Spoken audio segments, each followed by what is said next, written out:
Well, a phenomenal performance from England in the field, sensational catching, and the batsmen did enough to get England across the line and take the points here in Perth against Afghanistan. I mean, I guess Jos Buttler and Matthew Mott, Eoin, will say, job done. We might talk about net run rate in due course, but we came here to take the points, we've done it. Absolutely, 2 points in the bag against a tricky team. The form that England have been in, they just continue that winning momentum, and given the fact that Australia have lost as well, it adds another element to how strong England could potentially be. But they're absolutely fantastic, not only with the discipline and the lengths and the lines that they bowl, but the consistency and variation, the accuracy with that, and it was backed up in the field massively. The catching was superb. It was, you know, the planning is one thing. I think everyone came to this ground. If you're going to do it against Australia here in the series that was before this one, you're going to be making sure you're going to do it against Afghanistan, because they don't play on pitches like this. So you knew it was going to be short, you knew Wood was going to be pacey, has been all year, but then you've got to be backed up by the catching, and the catching from Livingston, Moeen Ali, Adil Rashid, and Jos Buttler as a keeper down the leg side was phenomenal. So absolutely clinical with the fielding and the bowling and the captaincy. The batting, it looked like they were coming to Perth, which is a bouncier, quicker pitch, and they didn't quite adapt to it. And you know, they'll be a bit disappointed, because obviously with rain around, it could be a net run rate situation, but they played pretty well today. We'll come back to that in due course. Let's deal with the positive. 5 wickets for Sam Curran. That's the best bowling figures by an England men's player in a T20. He just keeps getting better and better.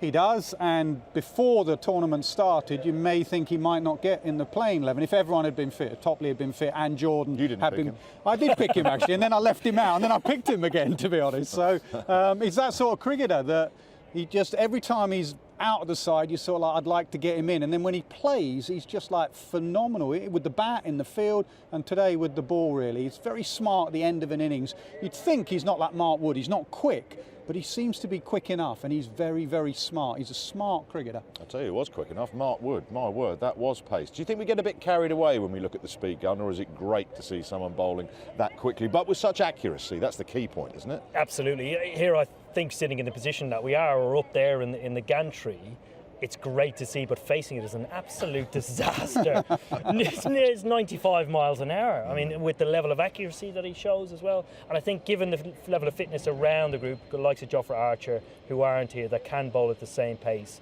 we should sit back and really enjoy watching Mark Wood bowl at the moment. Jos Buttler and Matthew Mott will be over the moon with the consistency and the pace, but also it adds an extra dimension to taking wickets at any stage during the game. Jos Buttler said this week that he takes big scalps of opposition, and that's what he wants them to do in this tournament. But we know he's had problems with his body, and the challenge is Australia's a big place. There are long flights in between Perth and Melbourne and Brisbane and all the rest of it. Play, travel, then try and get ready for a game. It might be a real challenge for Mark and the backroom staff to get him ready for all the games. Is it possible? Yeah, I think with someone like Mark Wood, you've got to ask Mark Wood. With a younger player, you may take it out of his hands, but it can't be anyone that knows Mark Wood's body better than him. He said, we were in the studio in that Pakistan series and you spoke to him, and he'd only bowled 4 overs. First game he played for a long time, and he said, you know, Wardy, I'm a little bit tired, a bit exhausted. Immediately you think, right, you don't play the next game, and they didn't play him the next game. So you just go to him, you knock on his door tomorrow, you try and look him after him in that flight. I don't know if you can bump him up into first class. He'd love that, would he? First class ain't that shabby, surely. So get him looked after, get the masseur into him. You want Wood. Would you play him every game? Could you play him every game? I don't think you could. I think you're doing well to get him to sit in one position for a 4-hour flight. Never mind first class or business. Yeah, here, I think they'll do well to get him to play every game. I think, like you said, you've got to get him to be as honest as he can, because he knows his body better than anybody. Well, England have started well in this World Cup. They take the points against Afghanistan here in Perth. They will fly to Melbourne. Mark Wood will be in first class. Nasser will be in cattle class. It is against Ireland Wednesday, 4:30 in the morning.